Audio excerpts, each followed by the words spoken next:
My name is Etienne Roses, and I'm representing myself. I'm a proud Mexican American from Brownsville, Texas, a researcher, a musician, and a candidate for U.S. Congress in District 34. I hold a PhD from Rand Corporation and a postdoc from Princeton, where I specialize in democratization and institutional corruption. And I can tell you that what's happening in Texas right now is not democracy. It's a classic case study of democratic backsliding.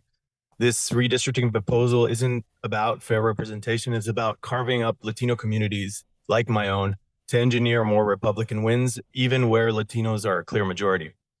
Latinos are now 40% of Texas population, but hold just 24% of congressional seats.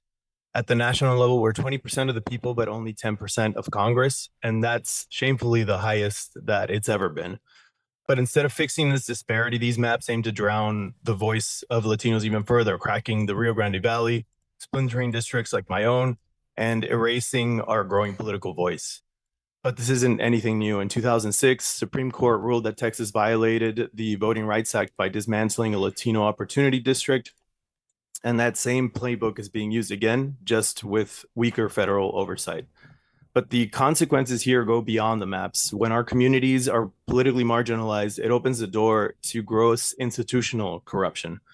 Just look at what's happening with SpaceX. Elon Musk came to the South Texas because he knew no one would stop him. He exploited weak regulations, gutted environmental protections, and used our own region as a launch pad not to reach Mars, but to reach Washington and help Donald Trump get back into the White House. So this is what democratic disfigurement into an oligarchy actually looks like. Not the tanks in the streets, but zoning boards, redistricting maps, and billionaires buying silence from both parties. And we're not just talking about lines on a map. We're talking about whether families in Harlingen and San Benito and Brownsville, McAllen get to participate in American democracy or remain collateral in someone else's power graph. But the world is actually watching. IDEA calls us now a backsliding democracy. The Economist calls us flawed. VDEM puts us on the autocratization watch list. And this is an emergency. As Dr. King once said, so long as I do not firmly and irrevocably possess the right to vote, I do not possess myself. I cannot live as a democratic citizen observing the laws I have helped to enact. I can only submit to the edict of others.